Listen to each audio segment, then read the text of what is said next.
The morning sun had barely risen over the small village when the sound of roosters crowing mixed with the distant chatter of women preparing for the market. A thin mist still clung to the dusty roads, and the scent of wet earth floated in the cool air.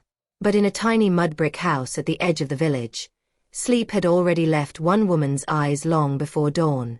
Mama Zola sat quietly on the edge of her worn wooden bed, staring at the three little faces sleeping beside one another on a woven mat.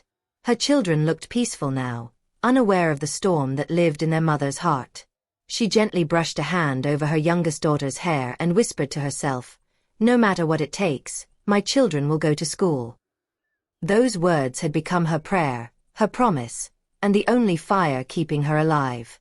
Just 3 years earlier, life had been different. Her husband, Kofi, had been a hard-working farmer, strong and respected in the village. Their small piece of land had not made them rich, but it had kept food on the table and hope in their hearts. Then the sickness came. It began like a fever. By the second week, Kofi could no longer stand. By the third, he was gone. The village mourned with her, but mourning did not fill empty stomachs. Mourning did not pay school fees. Mourning did not buy notebooks, uniforms, or shoes. After the funeral, relatives who had once laughed in her home suddenly became strangers. Some even whispered that a widow had no right to keep the farmland alone. Piece by piece, what little security she had began slipping through her fingers. But Mama Zola refused to break. Every morning before sunrise, she would walk miles to the nearest farm where tomatoes grew in abundance. Sometimes she bought them cheaply from farmers who pitied her situation. Other times she worked in the fields for hours under the burning sun just to earn a basket full of tomatoes. Then she carried them on her head to the busy roadside market. The basket was heavy. The road was long. And life was cruel. Still, she walked. At the market, her voice became one with the chorus of sellers. Fresh tomatoes. Red and ripe tomatoes. Her smile was warm, even when her feet ached. Her voice was strong, even when hunger tightened around her stomach. Some days she sold every tomato. Some days she returned home with half the basket untouched. On the days sales were bad, she would boil water with a little salt and call it soup, just so her children would believe dinner had been made. Her eldest son, Malik, was only 12, but his eyes had already seen too much hardship. One evening, as the family sat around a flickering kerosene lamp, Malik looked at his mother and said softly, "Mama, maybe I should stop school and help you in the market." The words pierced her heart like a knife. She turned sharply, her eyes filled with pain. "No," she said, almost in a whisper. Then stronger, firmer. "No. You will stay in school." "But Mama." She held his face in both hands. "I sell tomatoes so your future can be different from mine. If you leave school, then all this suffering means nothing." Tears filled the boy's eyes. That night, while the children slept, Mama Zola cried silently into the darkness. The next months were harder than ever. School fees were due. The headmaster had already warned her that if payment was not made by Friday, Malik and his sisters, Amara and little Nia, would be sent home. Friday. The word echoed in her mind like thunder. All week she worked twice as hard. She woke earlier, walked farther, bought more tomatoes. But rain came unexpectedly, keeping customers away from the market. By Thursday evening, she counted the coins in her hand. It was still not enough. Not even close. Her chest tightened with panic. For the first time in years, fear whispered to her that perhaps life had already decided her children's future. That night, while walking home under the moonlight, she overheard 2 women talking near the village well.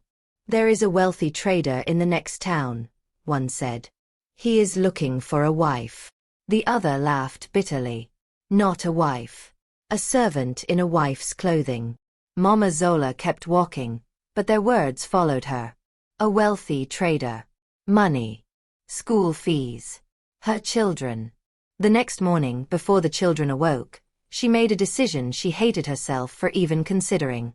She traveled to the neighboring town. The trader, Chief Badu, was an older man known for his wealth and pride. His house stood tall with iron gates and painted walls unlike anything in her village. He looked at her with cold eyes. "I hear you need money," he said. She lowered her gaze. "Yes." He smiled slowly. "I can help you. But nothing is free." Her heart sank. He leaned closer. "Become my wife, and your children will never worry about school again." For a moment, silence swallowed the room. Mama Zola thought of Malik's bright eyes.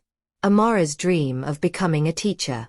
Little Nia, who still traced letters in the dust with her tiny fingers. But then another thought came.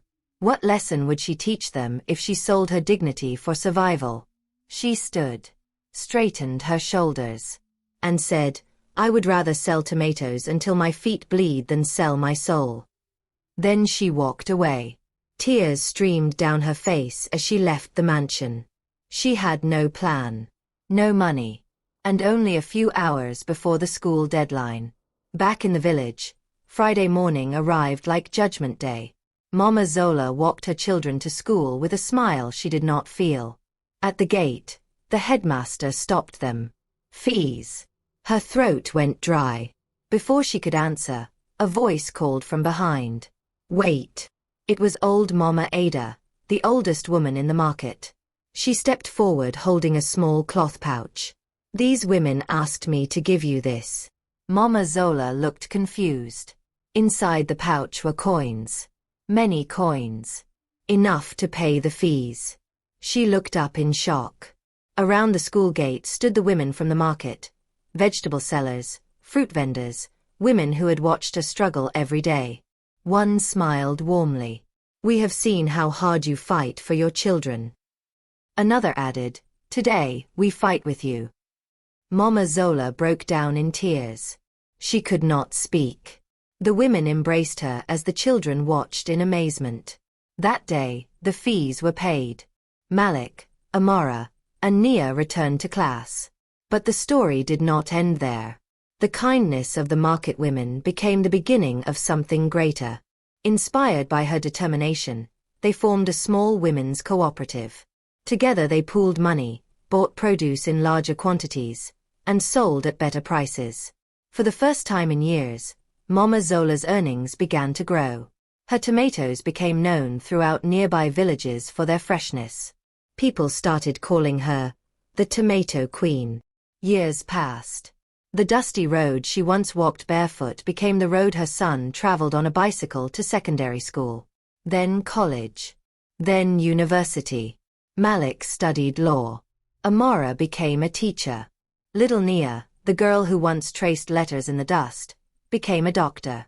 On the day Nia graduated, Mama Zola sat in the front row wearing her best traditional dress, tears shining in her eyes. The principal called Nia's name. Dr. Nia Zola. The crowd erupted in applause. Nia walked across the stage, diploma in hand, then paused. Instead of leaving, she turned toward the microphone. "My success belongs to one woman," she said, her voice trembling. A woman who carried tomatoes on her head so her children could carry books in their hands. The hall fell silent. Everyone turned to look at Mama Zola. She taught us that poverty is not the end of a story. Sacrifice, love, and determination can rewrite destiny. By now, Mama Zola was openly crying. The audience rose to their feet in a standing ovation.